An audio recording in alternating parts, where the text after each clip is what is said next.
and welcome to Dungeons and Drama Nerds. My name is Nick, and today I'm joined by Percy. Hello. And Todd. Greetings. We're here today to chat about the genre of one-page tabletop role-playing games and the niche they occupy in the broader world of TTRPGs. We thought we'd kick it off by just briefly sort of laying out what I think are the two most popular well-known one-page role-playing games, the first of which is Honey Heist by Grant Howitt, where you play as bears who are also criminals who are trying to steal honey, and the other of which is sort of like the one from which many other one-page RPGs flow, which is Lasers and Feelings by John Harper, which is based on the songs of the Double Clicks. It is kind of Star Trek adjacent. You play as the crew of an interstellar spaceship. You explore space, you deal with aliens, you defend the consortium against danger, and Oh Dang Bigfoot Stole My Car with My Friend's Birthday Present Inside is a hack of this game. Character creation in these games is often extremely simple and straightforward. So it often involves rolling on tables with a d6 or choosing from a handful of adjectives. This distills the process of conceptualizing a character into a few really specific things, like what do they look like? What's their role in the group? What's their style, etc.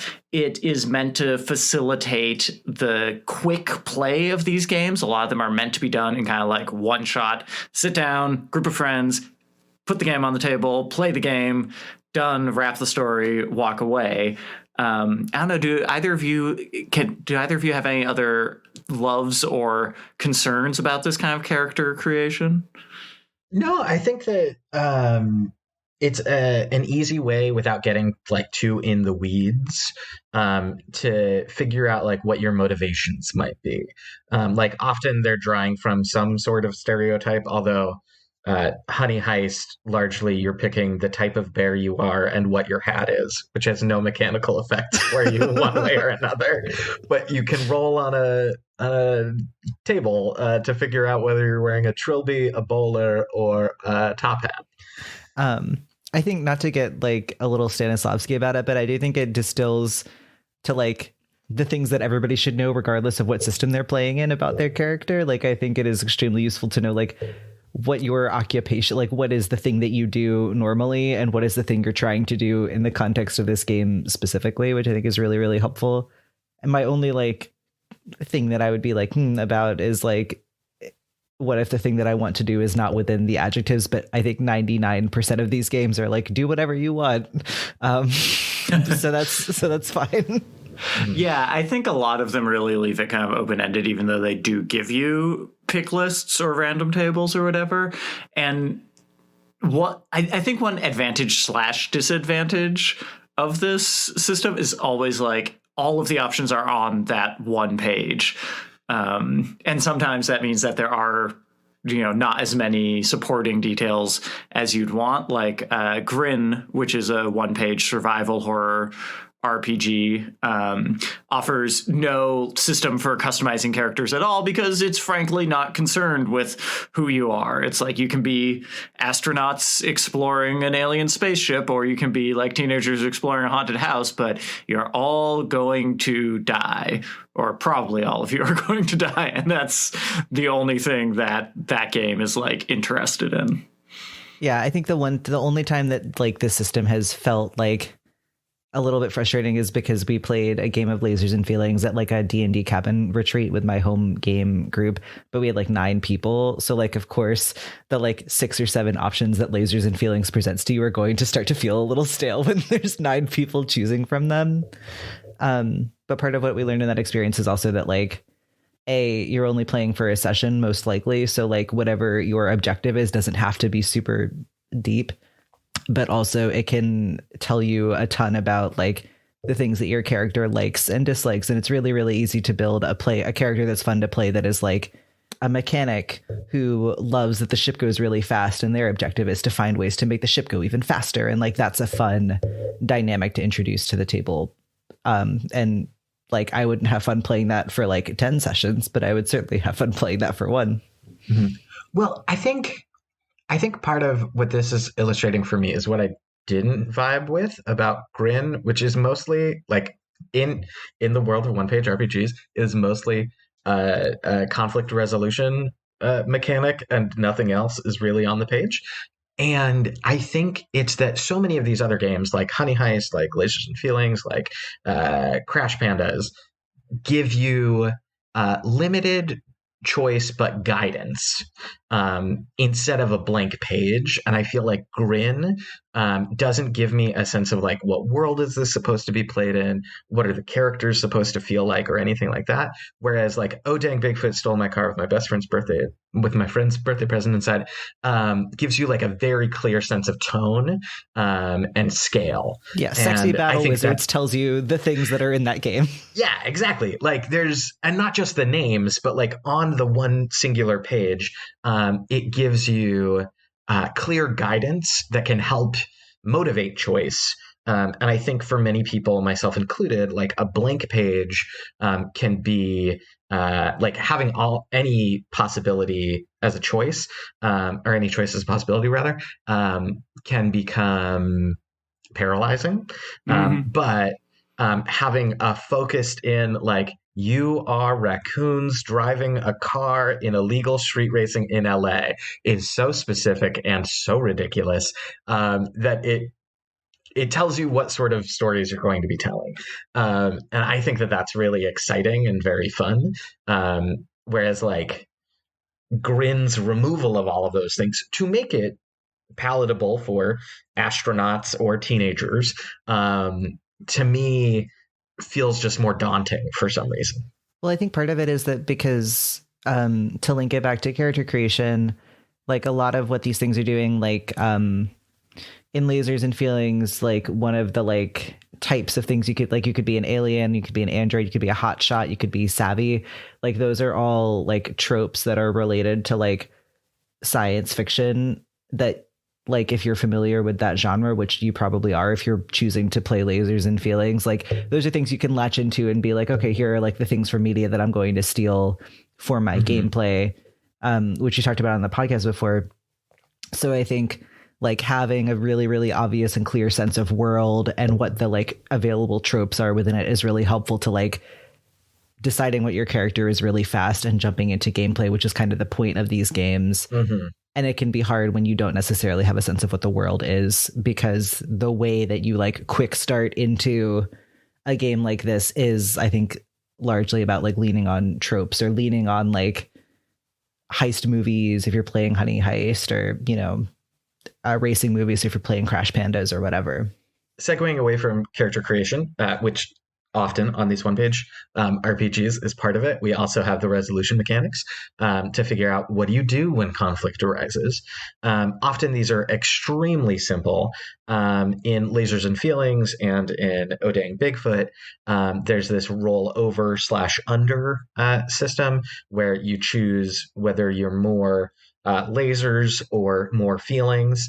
You pick a number from 2 to 5, and then when you're trying to do that thing, you're either rolling over or under, which will help you kind of accentuate, as Nick said in our description of Oh Dang Bigfoot episode, helps you kind of like role play that character more. It incentivizes you being more feelings based if that's what your stat is good at and stuff like that. In Honey Heist, you have 2 variable stats. They are crime and bear. If I'm remembering properly. Bear and criminal. Bear and criminal. You start with the same number in both of them, 3.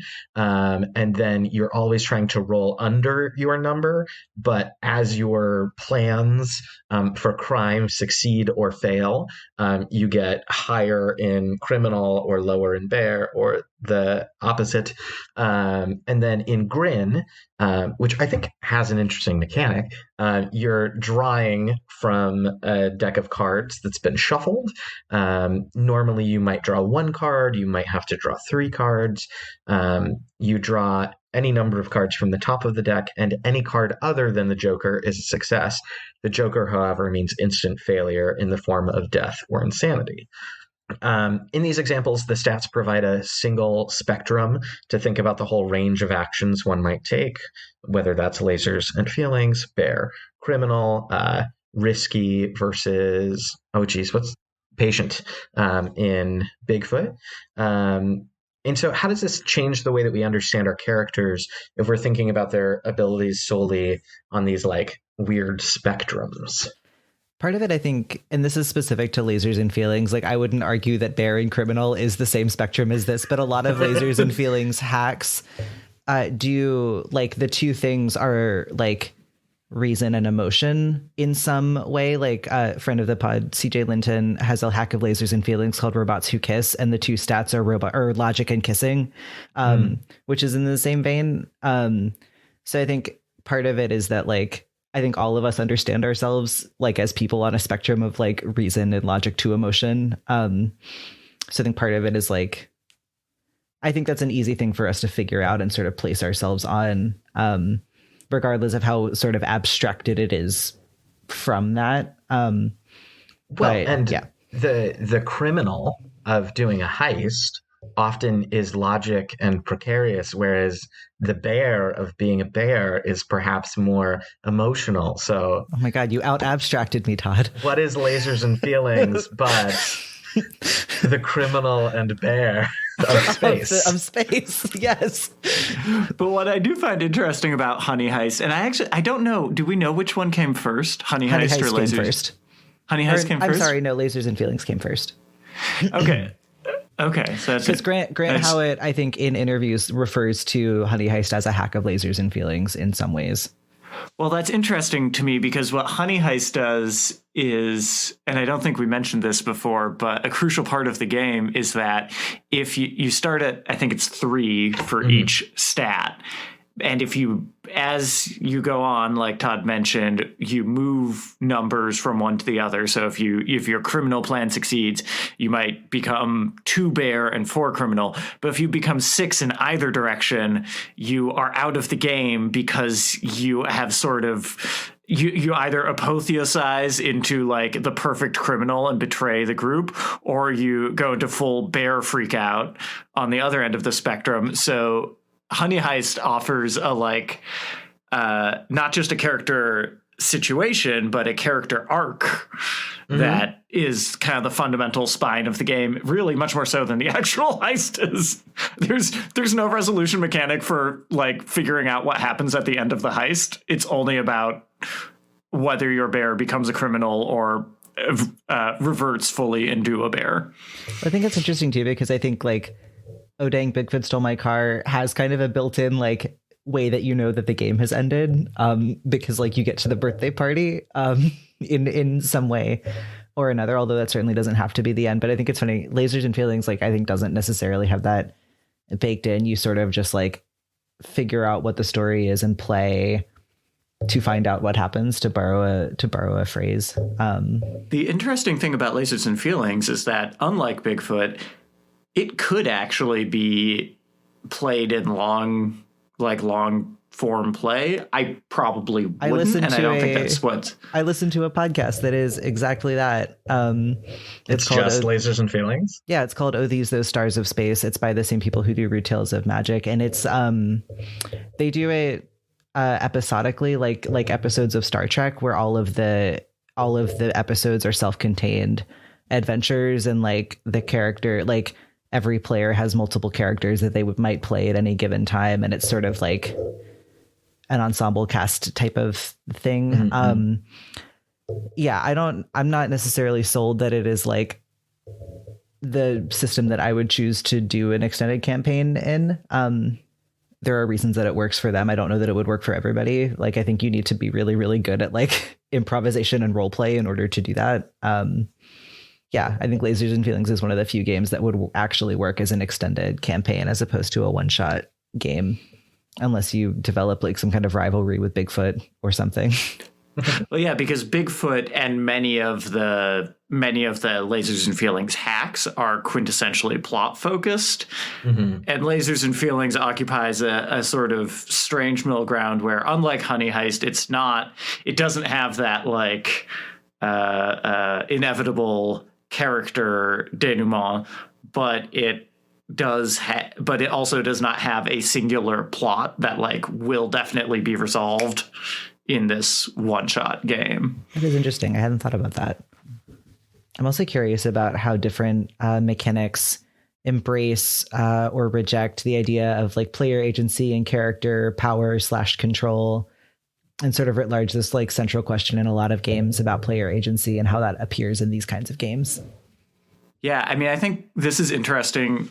I always think of this in comparison to like D20 games where players are given so much, usually both power and to a certain degree control, even though it's not like narrative control usually, but the whole system of D20 games that gives you numerical bonuses is meant so that you can have a like right way to do things. And in a lot of these games, you know, like if you're the fighter, the right way to solve your problems is by fighting them often, or like the optimal way for you to solve your problems. And then these games are much more interested in, I feel like, the table interaction rather than player agency, because the mechanic resolution is usually pretty simple. It's like pick a number, pick whether you want to be trying to roll high or pick whether you want to be trying to roll low, and then put yourself in situations to do that or not. Or in some cases, like with Grin, it's because Grin is kind of trying to emulate like slasher movies. It's just you get no agency or control. You just choose what you're trying to do and arbitrarily see whether it works or whether you're murdered by the monster. I also think that because like you're making that character on the spot and know that you're only going to play them for a few hours, at least in my experience playing these kinds of games, I'm more interested in like, am I having fun as a player, as opposed to like, do I feel that my character is being offered opportunities for agency and growth? Like, for example, in aforementioned 9-player game of Lasers and Feelings that we played on this cabin retreat, I had a series of extremely poor rolls and had positioned myself already as like the pilot intern of the ship. And we like boarded an enemy ship, and then I ended up like flying out of an airlock or something and dying. And then it just became this like running bit where I played like red shirt interns who like ran into danger and died very quickly, which was fun. And the game, I think, offers a lot of opportunities for players to latch on to what is fun about that system for them or what is exciting to them. So I think it like is approaching the question of player agency or player, like character power in a way that is less character focused and more about like the people. Yeah, roll to do something ridiculous. Have a good time. You can say like I pull the mirror off the car door and throw it at Bigfoot or whatever, you know, like it. That's not a particularly wacky example. Come to think of it. Which is really saying something that's not a wacky example. Yeah, like you can say some really, really outlandish things. And I think a lot of the joy of these games is like coming up with the most outlandish thing, TM. Well, that makes me think, if we think of like murder hoboing as the platonic ideal of what D&D's rules are trying to do we think out ridiculousing each other is the platonic ideal of what many TTRPG players are trying to do at the table, absent of rules? And so does something like these games like Honey Heist, Crash Pandas, Oh Dang Bigfoot, do those really like speak to the experiences that people are often generating at their tables, even if they're not trying to play those games necessarily? I think that's a question of like of genre, but I would say that like if you're thinking about people who are like playing games in order to have fun, which like not everybody is playing a TTRPG explicitly for that reason, but I do think like in the context in which I think these games really thrive, which is like a group of people who are good friends who want to play a TTRPG together for fun, like that is kind of the platonic ideal of like what you're trying to encourage, particularly because I think when you sign up to play a game called like Crash Pandas or like Sexy Battle Wizards, the tone is set for you and you know that it's about being silly and ridiculous and it's about leaning into that as hard as possible. Although I wouldn't say that that's necessarily like embedded in the genre universally. Yeah, I think the question of what the genre of like a one-page RPG or a micro RPG even is kind of interesting, because it's to me, when the people I see online talking about one-page RPGs anyway are talking about them, they're usually talking about things that are either Lasers and Feelings inspired or Honey Heist inspired. But there's a lot of things that feel of that world to me that are not necessarily a page long, and there's a whole lot of games that are 1 page or less that are absolutely not the same thing and not trying to do remotely the same thing. I think for me, the big like defining feature is that there is like one big mechanic around which everything else flows. Like there is some kind of big unique resolution mechanic, whether it be like the over under stat thing or a card pull or like drawing pictures of horses or something. Like I think it is, in my mind, it has to do with having this like one big defining thing and then a lot of little things that support it. Although certainly there are like outliers to that, but I think like the genre of micro RPGs is a separate thing from the genre of like Honey Heist type 1 page RPGs, which have this like I think very distinct style and tone that is like silly and lighthearted and comedic in its affect. Yeah, I was going to say that tone is really important because I feel like there's like there are so many lyric games that are super brief like that, but in their sort of like refusal to allow normal play absolutely feel in no way like all of this, like Honey Heist or Lasers and Feelings. I feel like we can't put like Momoto's Equus Hero in the same category, even though it is definitely micro because it fits on a business card. And like Riverside Games' We Are But Worms, which is one of my favorite lyric games that Percy introduced me to, is a 1-word RPG, and it is definitely not trying to do the same thing. But yeah, I don't know if it's even a resolution mechanic though, because I don't know if either of you got a chance to look at Samuel Mui's Death of a Hero, which is like explicitly called a micro RPG and but also feels to me like it has elements of a lyric game, because I don't think there's any conflict resolution mechanic. No, it's really just like describing the general idea, but behind Death of a Hero is like you're a party of adventurers. One of your friends has fallen due to your last interaction with like the big villain. And now at their funeral, each of you are sorting through your feelings about this person. And like the closest that there is, I feel, to a conflict resolution mechanic is like two people offer contrasting views of this imagined third person, and you find a way to either accept that both things are true or convince the other person of your point of view. That's as close as we get to conflict resolution, I feel. Yeah, which is like actual conflict resolution, not a mechanic. Right, yeah. Convince your friends that you are right.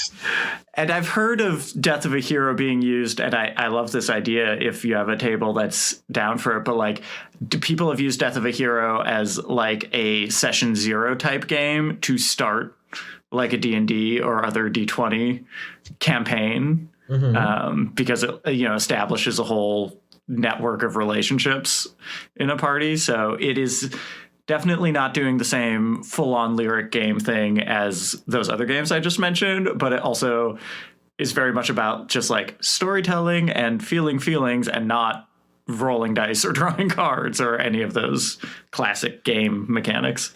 Then I think what my answer is actually about approachability. Because I think what is common to all of these games is that they are relatively easy to like read through once and then pick up and play.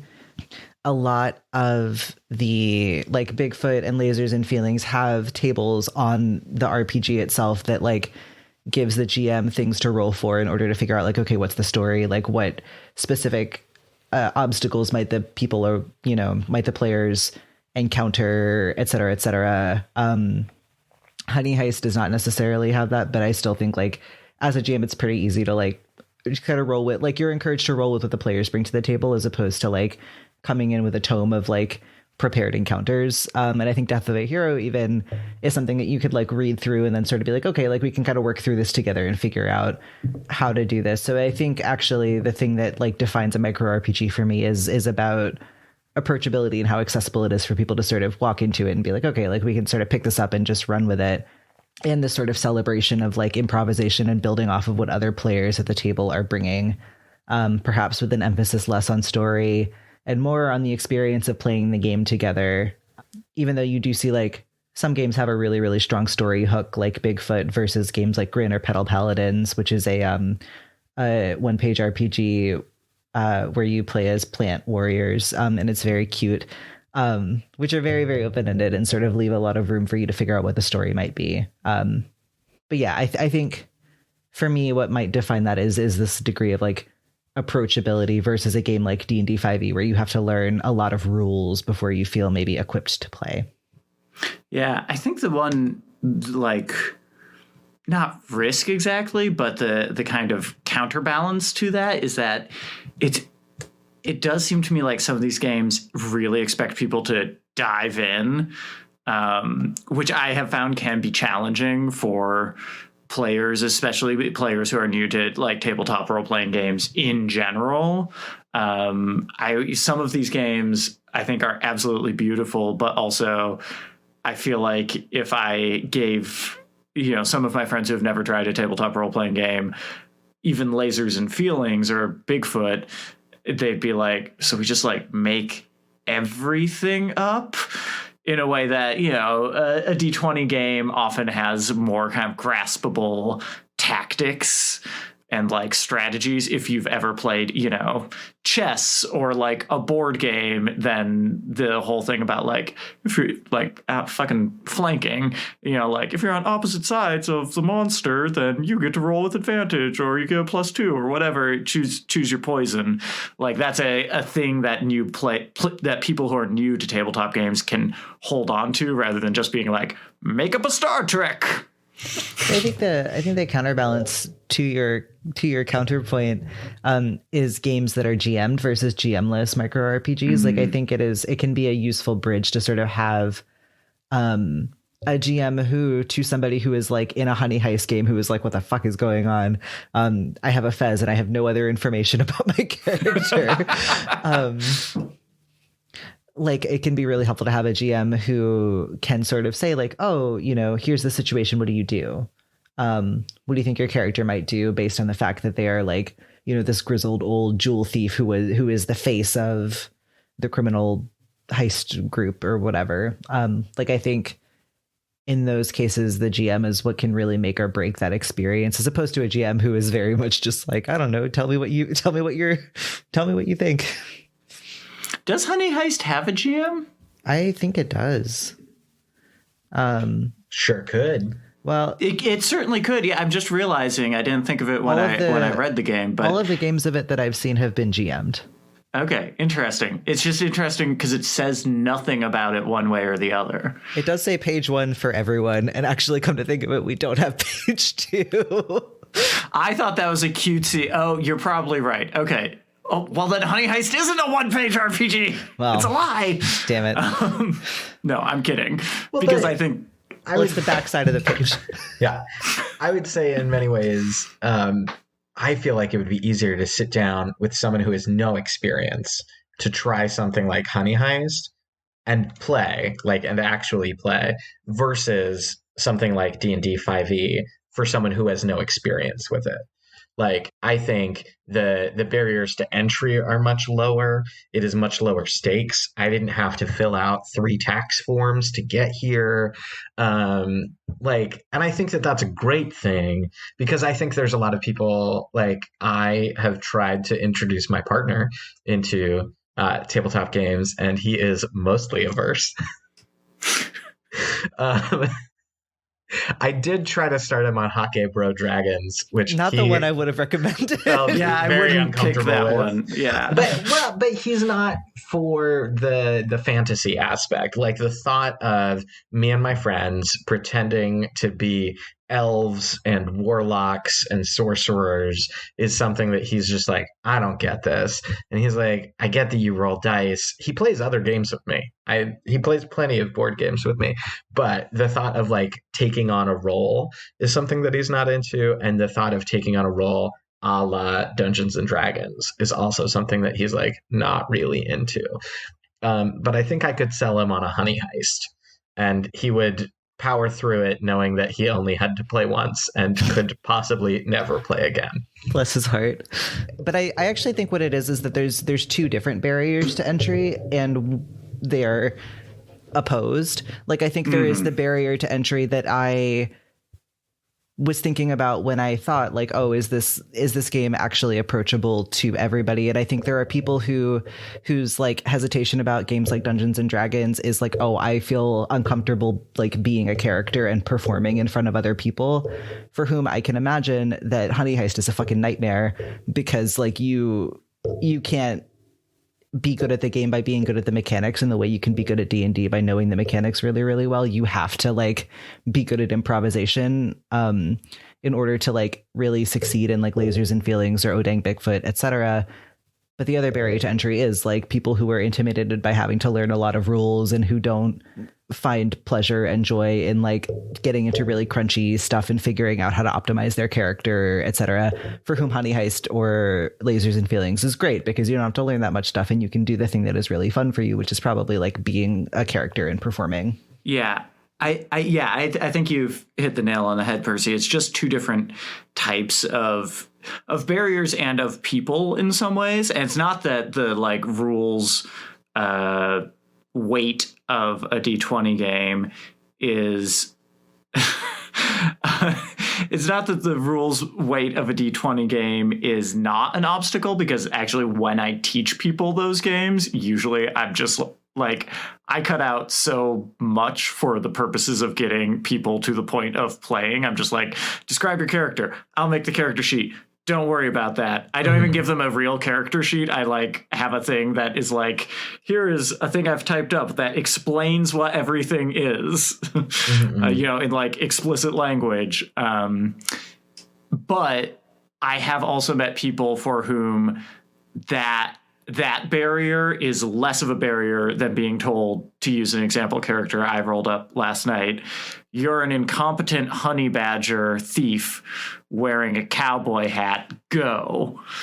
Like, that feels like much more of an obstacle to some people than there's dice and math I gotta figure out and I don't know what I'm doing. But like, there's a thing to be grasped there, which is sometimes less hard than just being told like, go play.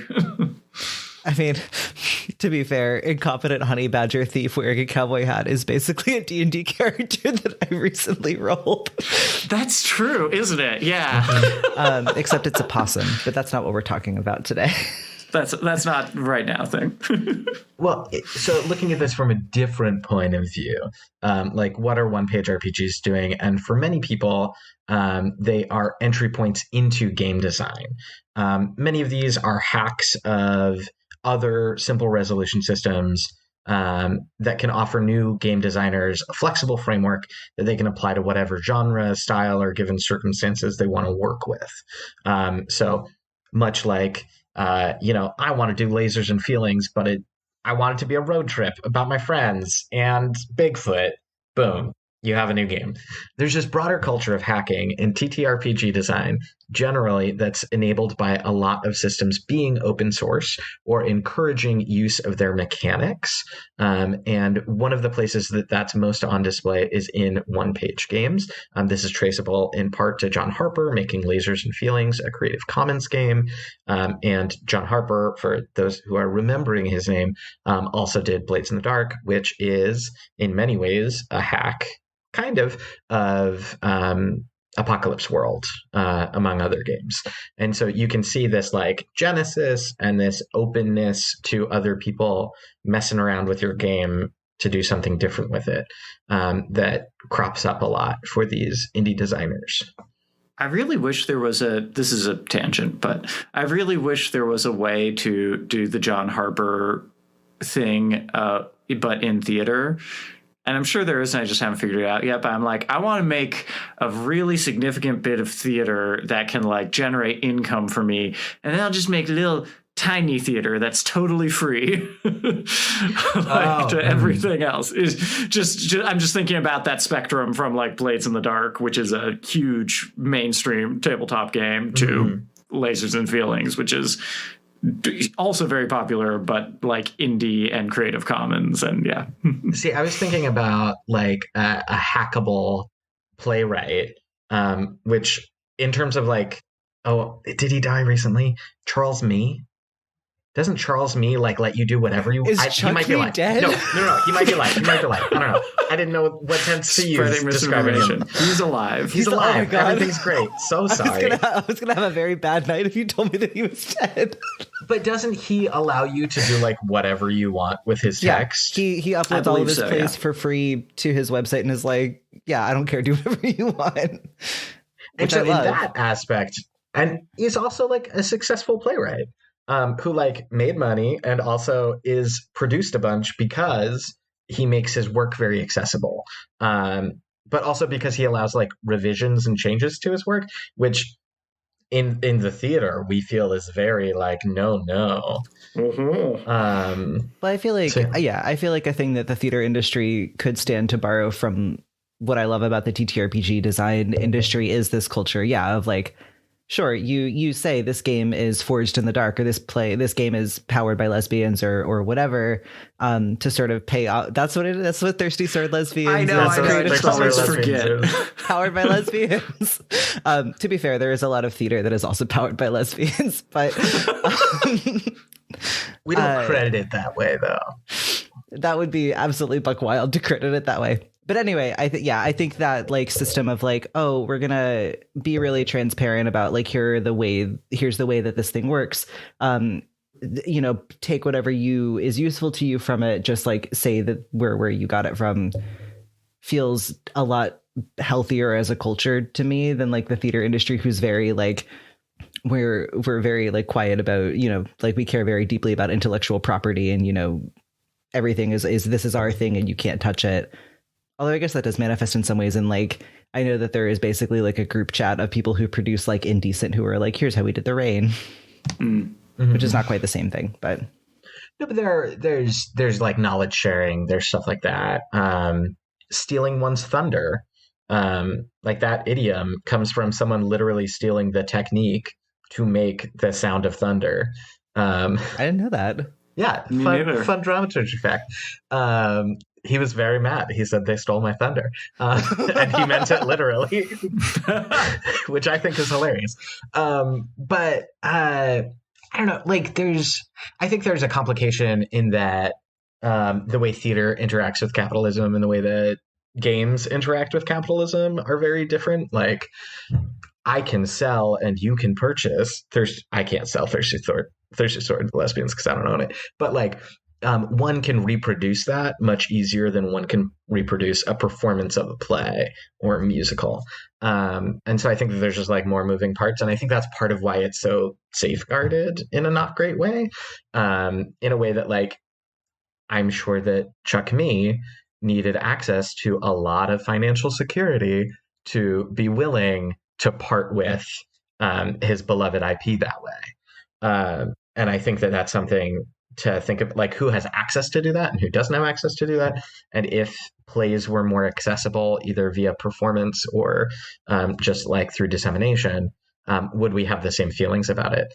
I don't know. I feel like we're getting off topic, so sorry about that. Well, but to steer us back, I think that makes me think of is that like, I think another thing that sort of unifies this genre of like one-page micro RPGs is this sort of like scrappy, like indie sort of aesthetic or like affect or mindset.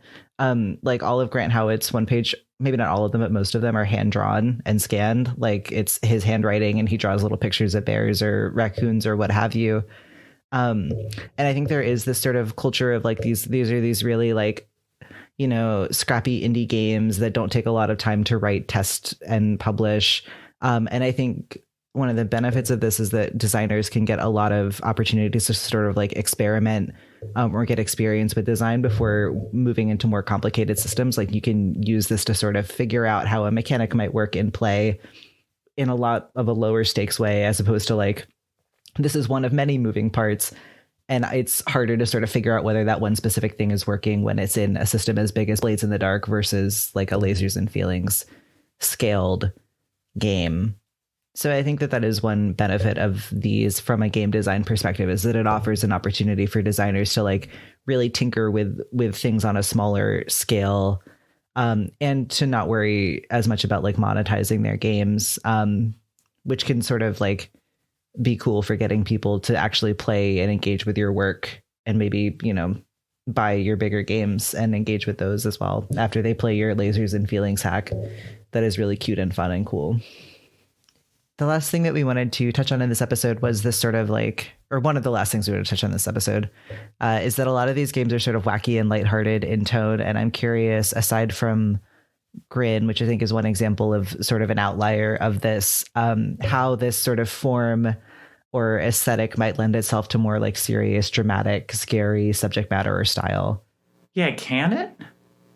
Well, I think it could. I think that, like, I can imagine a version of 10 Candles that could be printed on a page, or a version of Dread, that, like, you just need to know that you're chance mechanic, unlike Grin, where you're drawing cards, is like you have to draw a certain number of tiles from the Jenga tower, and as a result, that like increases the precariousness of doing it again later. That's the same mechanic as Grin. Never mind. No, well, yes, no, that's what I'm saying. Like, I can imagine doing that, and not needing 107 pages to outline it, which is, I think, what Dread clocks in at. So, like, I think that you can do horror in that way. I don't know if you can do, like, large sweeping drama in a one-page format, because I think, in many ways, as we've been describing this and as we've been thinking about these games, I'm thinking of them a lot as like a 10-page play, in that they're quick. They still need to have a beginning, middle, and end, which many 10-page plays don't. But they need to have that in order to be successful. And they're really useful for the people writing them to be able to like put out these short sketches in both games and in plays. Like, it is useful to put on a 10-page play as a playwright, because it helps you see what could work or what could not work in a larger context with like a lower stakes situation. But I think most 10-page plays work either as horror or as comedy. Very rarely do you have family relational drama as successful in a 10-page play. I think. I could be wrong, but I think. And if you look at stuff like Serials at the Flea, well, formerly at the Flea, or Serials, which is a style that's been used elsewhere, where it's like a short play deathmatch, where the plays that people like get another episode in future weeks, and the plays that people don't like have to go back to the drawing board. I think the things that do the best in those are either funny because you have time to execute like one good joke, or are scary because you have the time to execute like setup and payoff one scare, but aren't really great for slow burns, which are usually dramas, family crises, etc. And so I think like it should be good at comedy. It should be good at horror. It's probably not as good at like large Arthurian sweeping fantasy. Well, what you can't get in that one page length, even if it's not technically a page, is like depth. Mm-hmm. You can sketch out a character and a conflict, but you can't really get like what you were pointing at just now, Todd. You can't get a meaningful relationship between any player character and any NPC. I mean, you can come up with something that like has significance, but you can't build it. You can't have it seated like fully in a player's body the way that you can if like that NPC has been around for the last 50 sessions of your game. Yeah, I think this is a really apt comparison. I think one-page RPGs are the 10-minute plays of the TTRPG world because I would also wager that these games are a lot harder to write than I maybe have made it sound like they are. Like, I think it is probably very hard to do a game that is like on this scale, that is like a get in and get out and it's engaging the whole way thing, which is why like I think a number of them are successful because they are functionally the same game iterated over a variety of genres and styles, whereas like that's intellectual property theft if you were to do it with a 10-minute play. Yeah. Imagine, I would love to see though the series of plays, like, because Paul Matijevic has a whole series of games like Oh Dang Bigfoot that are, I don't remember all the names, but they're all cryptids. So it's like, oh snap, Mothman is my roommate or something. I want to play Oh Snap Mothman as my roommate. It's so something bad. I'm not even, I'm making the title up because I can't remember the exact wording, but it's almost exactly that. I think Todd is looking it up, so we'll have him in a second. Oh, dang. Mothman won't move out. He said it was just for the weekend. Oh, well, Oh Snap Mothman is my roommate is a better title. No offense, Paul Matijevic. But pitch. We hold a 10-minute play festival. Everybody gets one bland 10-minute play script and they put it in the genre of their choice, and then we do a festival of all the plays. Well, that's what I was going to say. I would kind of love to see the iteration, like the same thing for a 10-minute play festival of everybody like has to title your play in the same format and has to be like almost the same structure for every play, but like iterated into different goofy extremes. Well, and these often, we kind of do that with my least favorite version, the 24-hour play festival, where the location is set. There is a prop that must come on at some point. There is a line that must be uttered. And it puts it, like, it's as close to iterative as we could get without giving them a script beforehand that the playwrights get to riff off of, because we don't like intellectual property theft.